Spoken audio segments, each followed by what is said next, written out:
Mostly parents इस बात की कंप्लेन हमारे पास लेके आते हैं कि इसको एक सेंटेंस कहा लिखने के लिए, इसको कहा इतना सा लिख के दो, या कुछ वो ऐसा बता देते हैं जो कि बुकिश नॉलेज में नहीं होता। और बच्चे हमारे क्या करते हैं, या फिर उनके बच्चे क्या करते हैं, हमारे स्टूडेंट क्या करते हैं, उसको लिख नहीं पाते हैं।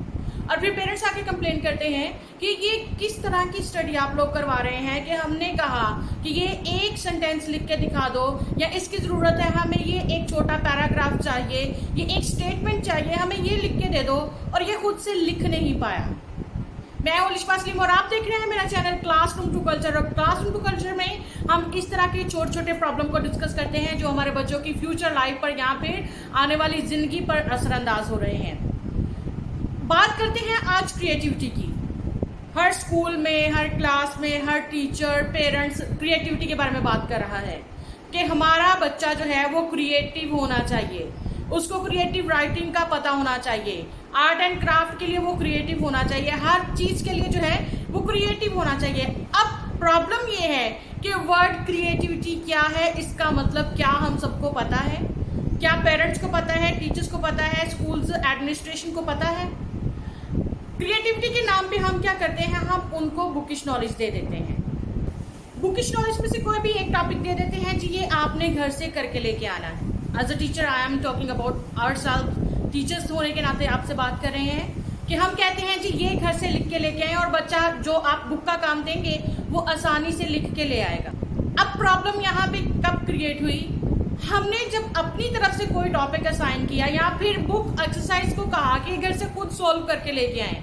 आपने लेसन को रीड आउट कर लिया, हमने क्लास में अच्छे तरीके से एक्सप्लेन कर दिया, और फिर अब टीचर क्या करता है, टीचर असाइनमेंट के तौर पर कहता है कि ये आप घर से सॉल्व करके लेके आएंगे। और उनमें से कुछ स्टूडेंट जो हैं वो घर से सॉल्व करके ले आते हैं, लेकिन वो भी किसकी गाइडलाइन में करते हैं या फिर कौन उनको करके देता है, आई डोंट नो। क्योंकि अगर स्टूडेंट खुद से सॉल्व करके आए तो ये जो क्रिएटिविटी का इशू है, जो पेरेंट्स की तरफ से क्रिएट हो रहा है या पेरेंट्स की तरफ से हाईलाइट हो रहा है, जो टीचर्स की तरफ से हाईलाइट हो रहा है, स्कूल एडमिनिस्ट्रेशन की तरफ से हाईलाइट हो रहा है, तो फिर ये इशू कभी भी क्रिएट ना हो।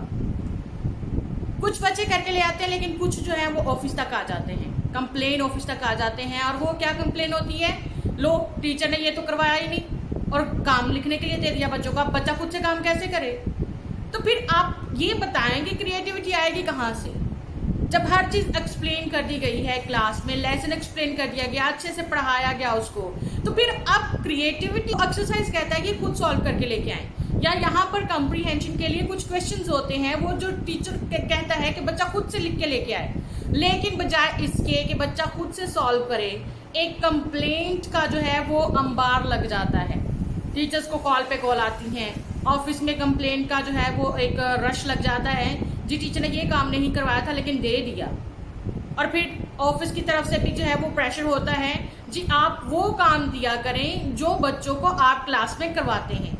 अब समर वेकेशन थी, अब समर वेकेशन जो है वो खत्म होने पे है, लाइन दे दी गई है स्कूल्स में, जी इस डेट को आप लोगों ने अपना काम सबमिट करवाना है। लेकिन काम कौन सा था, काम वही था जो क्लास में करवाया गया, उसकी सिर्फ प्रैक्टिस करने के लिए दी गई कि आपने ये लिख के लेके आना है, आपने ये याद करके लेके आना है। इतना काम जो है वो सिर्फ लिखने के लिए दिया, याद करने के लिए दिया। क्यों? क्योंकि अगर हम कुछ एक्स्ट्रा दे देते तो फिर हमारे पास कंप्लेंट्स आ जाती, जी आप लोगों ने ये करवाया तो था नहीं लेकिन लिखने के लिए दे दिया। तो फिर जब हम लोगों को बाउंड किया जाता है कि वो ही काम करवाएं जो आपने पहले करवा दिया है, तो फिर क्रिएटिविटी कहाँ से आए? अब बिना सारी प्रैक्टिस को करे, बिना जो टीचर जो है वो क्वेश्चंस को जो है बिना क्वेश्चन को हाईलाइट किए या फिर बिना क्वेश्चन दिए, स्टूडेंट का फिर ऐसा कौन सा तरीका टीचर अडॉप्ट करेगा कि वो क्रिएटिव बन जाएंगे? टीचर अपना काम सही से कर रहा है, लेकिन प्रॉब्लम कहाँ पे है? प्रॉब्लम ये है कि आप टीचर के मेथड को समझने की बजाय आप क्या करते हैं, कंप्लेन करना शुरू कर देते हैं। अगर कोई प्रॉब्लम आ रही है कि आपको समझ नहीं आ रही तो टीचर कहता है यू कैन आस्क मी, आप हर बात के लिए कॉल कर देते हैं। लेकिन अगर समझ नहीं आ रही तो आप पूछें कि ये कैसे करना है, कहाँ से करना है, हमें नहीं समझ आ रही या हमारे बच्चे को नहीं समझ आ रही। अब मोस्टली स्टूडेंट्स यानी जितने भी स्कूल गोइंग स्टूडेंट्स हैं, हर एक ने एकेडमी ज्वाइन कर रखी है, हर एक जो है वो ट्यूशन ट्यूटर के पास लाजमी जाता है या फिर कोई ना कोई ट्यूटर जो है वो घर पे हायर किया होता है। अगर आपको नहीं समझ आ रही, आप उससे पूछ सकते हैं या उनसे कह सकते हैं कि ये स्कूल से असाइनमेंट मिली है, इसको कंप्लीट करना है। लेकिन उनको भी गाइडलाइन दे कि खुद से कंप्लीट करना है, सिर्फ हमें एक जो है वो तरीका बता दे कैसे करना है। लेकिन बजाय इसके हमारे पास जो है वो कंप्लेन आना शुरू हो जाती हैं, एडमिनिस्ट्रेशन ऑफिस में कंप्लेन जाना शुरू हो जाती हैं कि टीचर ने ये क्लास में करवाया नहीं था, लेकिन ये काम करने के लिए बच्चों को दे दिया, अब बच्चे कहाँ से करें। तो फिर आप बताएं क्रिएटिविटी कहाँ से आए। तो अगर आप चाहते हैं कि आपके बच्चे क्रिएटिविटी की तरफ जाएं, तो इसके लिए ज़रूरी है कि टीचर अगर उनको कोई असाइनमेंट टॉपिक देता है, कोई एक्सरसाइज सॉल्व करने के लिए देता है, तो फिर उसको बजाय इसके कि कंप्लेन करें कि ये तो क्लास में करवाना चाहिए, आप उसकी हेल्प करें या ट्यूटर से कहें कि बच्चे को जो है वो गाइडलाइन प्रोवाइड करें। अब हम रोना रोते हैं, हमारे बच्चे मोबाइल नहीं छोड़ते, हमारे बच्चे नेट बहुत यूज़ करते हैं, तो ये सारी चीज़ें जो हैं वो नेट के थ्रू या मोबाइल के थ्रू बच्चा कर सकता है। तो बच्चे को पॉजिटिव यूज़ सिखाएं चीज़ों का, टेक्नोलॉजी का। अगर वो हाथ से नहीं छोड़ता इन चीज़ों को, अगर वो जिद्दी है और वो कहता है कि वो मोबाइल पर काम करेगा या टीचर की तरफ से काम मिला है, फिर उसकी हेल्प करें कि वो इन सारी चीज़ों को सॉर्ट आउट करे। टीचर जो है वो उसको काम देगा, उसको असाइनमेंट देगा, ताकि उसकी क्रिएटिविटी स्किल जो है वो रेज हो, उसकी क्रिएटिविटी जो है उसकी उसको समझ आए, अंडरस्टैंडिंग हो कि मैंने कैसे खुद से काम करना है। तो ये सारी चीज़ें जो हैं वो हमारे बच्चों को क्रिएटिव बनाने के लिए ज़रूरी है। कंप्लेन करना बंद करें, समझ नहीं आती 100 दफ़ा पूछें टीचर से, नहीं समझ आती फ़ोन पे नहीं समझ आती, स्कूल में आकर टीचर्स के साथ मीटिंग हायर करें। जब आप पीटीएम पे आते हैं, आप पूछें कि टीचर जब आप क्रिएटिविटी या फिर आप खुद से बच्चों को काम करने के लिए देते हैं, हमें उसकी समझ नहीं आ रही, तो टीचर आपको एक्सप्लेन करेंगे कि ये काम जो है वो क्यों दिया जाता है, वो उनकी क्रिएटिविटी को हाईलाइट करने के लिए दिया जाता है।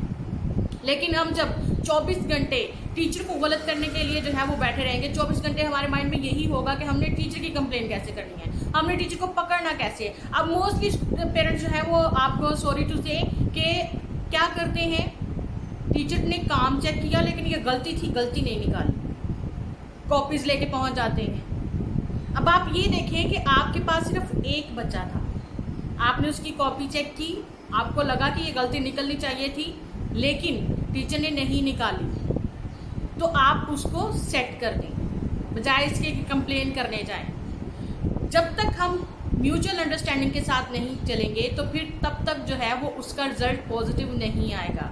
जब तक हम पेरेंट्स और टीचर के बीच में कम्युनिकेशन गैप रहेगा, दोनों के बीच में मिसअंडरस्टैंडिंग रहेगी, तो फिर हमारा बच्चा जो है वो प्रोग्रेस नहीं करेगा।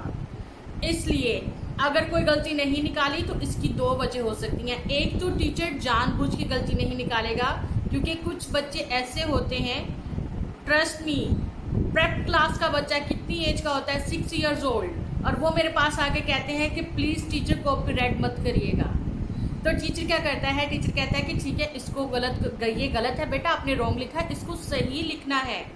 और बच्चे जो हैं कुछ उसी टाइम करेक्ट कर लेते हैं, कुछ फिर जाके पेरेंट्स की नज़र में चीज़ें आ जाती हैं।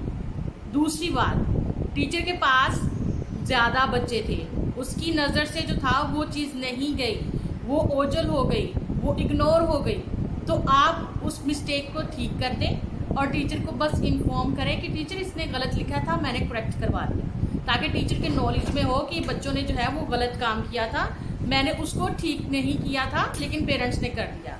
बिना कॉपरेशन के हम कुछ भी नहीं कर सकते। तो क्रिएटिविटी लाने के लिए प्लीज़, अगर टीचर कोई असाइनमेंट देता है, कोई टॉपिक देता है, कोई काम देता है घर से करने के लिए, तो बच्चों को खुद से करने दें। अगर समझ नहीं आती तो टीचर को फिर पूछें, ट्यूटर को पूछें, लेकिन उसके लिए कंप्लेन मत करें। फिर टीचर जब बाउंड हो जाता है तो फिर वो वैसे ही काम करता है जैसे आप चाहते हैं, क्योंकि आपके कंप्लेंट्स की वजह से उस पर एक प्रेशर आ जाता है कि आपकी क्लास की कंप्लेंट सबसे ज़्यादा आती हैं, आपके स्टूडेंट जो हैं वो बार बार आते हैं, उनके पेरेंट्स बार बार आते हैं, क्योंकि आप काम अच्छा नहीं करवाते, जबकि टीचर काम अच्छा करवा रहा है, टीचर एफर्टफुल कर रहा है, लेकिन आप समझना नहीं चाहते हैं।